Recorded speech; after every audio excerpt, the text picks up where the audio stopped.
Si Allah jaɓi du min président wi'i ɓeydan weeti fu ɓeydan yaade noon ndella na handi onon du tawe on nangani ɗum mbimi e faransire nde miɗen jetta on. Salamu aleykum. Cette journée de Otungo dans le canton de Galadio est historique au vu de la mobilisation de la population et surtout l'hospitalité réservée aux hôtes venus des autres régions du Niger et les invités des pays voisins, à savoir le Bénin et le Burkina Faso. Quand vous voyez les femmes qui portent les calebasses que vous voyez, qui ont été bien ornées, vous les voyez assez souvent dans d'autres Hotungo. Mais la source, c'est ici. En général, quand il y a des Hotungo, ceux qui sont de nos contrées, ceux qui sont nos voisins, c'est chez nous qu'ils viennent prendre. C'est pourquoi vous avez vu aujourd'hui plus de 500 femmes en train de défiler. Généralement, ils viennent chercher 15, 20, 30, une dizaine et on les appuie. Cette fois-ci, c'est nous qui avons fait. C'est pourquoi les femmes, leur défilé avec les calebasses bien ornées, on a même dû arrêter ça pour continuer notre programme. Et ça a une signification. Quand vous voyez ce qu'il y a dedans, et il y a plein de choses. Ceux qui utilisent, ceux qui campent en brousse, c'est pourquoi vous avez vu les calebasses, les louches et aussi d'autres choses avec lesquelles on peut fabriquer, n'est-ce pas, du fromage et tout ça là. Même l'accoutrement que vous avez vu, ce n'est pas quelque chose qu'on est parti chercher juste pour la circonstance. Nous, chez nous, à chaque fête, les femmes s'habillent comme ça dans les villages les plus reculés. Donc honnêtement, c'est pourquoi on n'a pas eu de peine à les mobiliser. Autrement, quelqu'un qui veut mobiliser 200 femmes ornées avec ces habits-là, il va payer des millions. Mais chez nous, elles sont venues, elles sont volontaires et elles étaient contentes et tout le monde a apprécié. Ils ont dressé les animaux, vous avez vu, bon, dressé, je ne dirais pas dressé. C'est vraiment inné chez eux. C'est des gens qui, de père en fils, connaissent le secret du monde animal. C'est ce que nous appelons l'Aoul Bali. Donc, ils n'ont même pas besoin, une semaine après, avant ou autre chose, à les dresser. Directement, il y a des gens, quand ils voient les animaux, même s'ils ne sont pas leurs animaux, ils savent, parce qu'ils communiquent avec l'animal. Ici, nous avons ça. C'est pourquoi vous avez vu comment ils les ont dressés. Et vous avez vu les vaches aussi. On a dû arrêter la file parce qu'il y avait plus de 20 troupeaux encore qui attendent. Il fait chaud. On a fait passer quelques troupeaux. C'est symbolique. Les gens apprécient.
wallahi weltere ke ɓurtani so tama neɗɗo a waɗi hawrinde maɗa a noddi yimɓe notake ma noddaɗo ema noddaka fu notake gam mine kam min miijireno ni min miijirano hunde noon ko fanɗi seɗɗa kala min mbito min kalanta duniyaru fou gam wakkati ono fanɗuno komin ciriyani ɗum min gari ne min jiiñon kay ko wittude se miɗen jooɗi miɗen ɓonti kunde miɗen daara yimɓe e hano iri poɗol hakkillo goye gaɗanta rewɓe meɗen fulɓe gam ɓe ummina fina tawa meɗen onon rewɓe onon umminta fina tawa onon liɓata ɗum iri noddolngal gue noddata to hano noyni ɗo noddolngal komin noddatani woni irni e banduni min puɗɗirto joni sen miɗen goodi hawride gon ɓakotade arta worɓe miɗen mbawi min gara ɗo enda min jiiya maire min mbiya miɗen jiiɗi rewɓe wonɓe ley takki amin ɓe min kawdira min kaala haalaji ga hande rewɓe ley ladde koɓe jiiɗi won ɓe gaɗine ɓulli ko nandi e muɗum machine aji ko fufate kamɓe kay ko fawtintoɓe ɗum ɓe ɓuuri yidde hande a faami abijuwa dinka yi ya ba bijuwa ti biyar bicam mo bo halo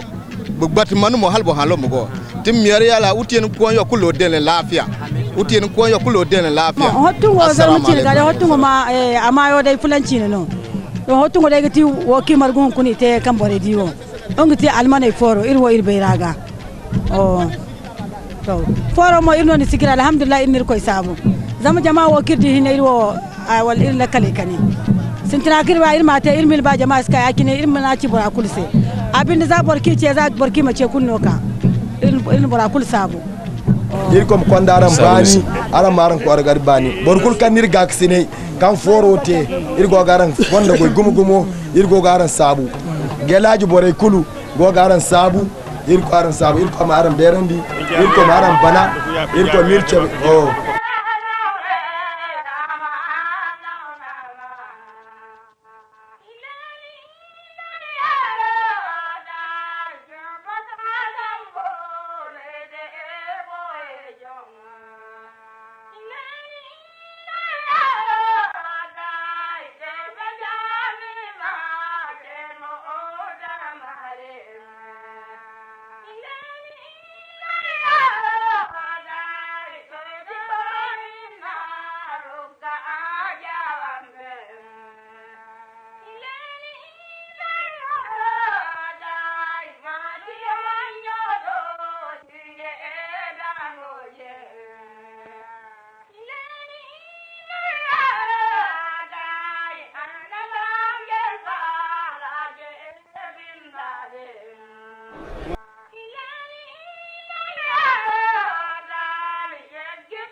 Nyaajo amin no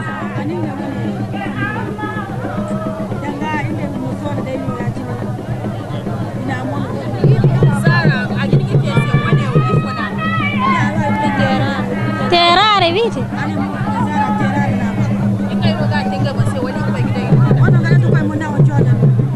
joda nino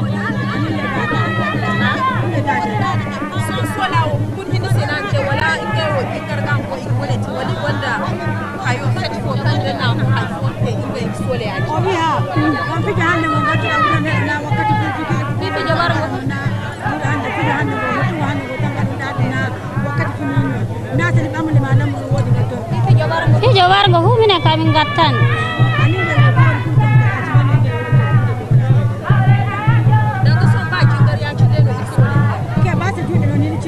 ni mine kamin kiriya Yola gurma chegani kare wal motar e koyde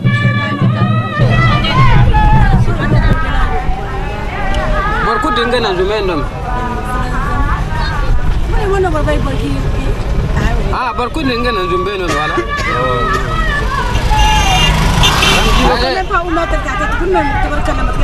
wallahi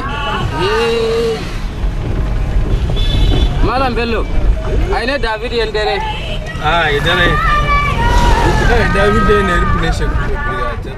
Avec cette première édition du Hotingo, la commune rurale de Galadjo, à l'instar du Hotingo de Bangui Madawa, le Geroual de Maradi, le Bianou d'Agadez et la Fantasia Kanori ou le Gossi dans le Dandi, Galadjo préserve et valorise cette tradition riche par cette réjouissance. Et vivement la seconde édition dans la préfecture à Galadjo.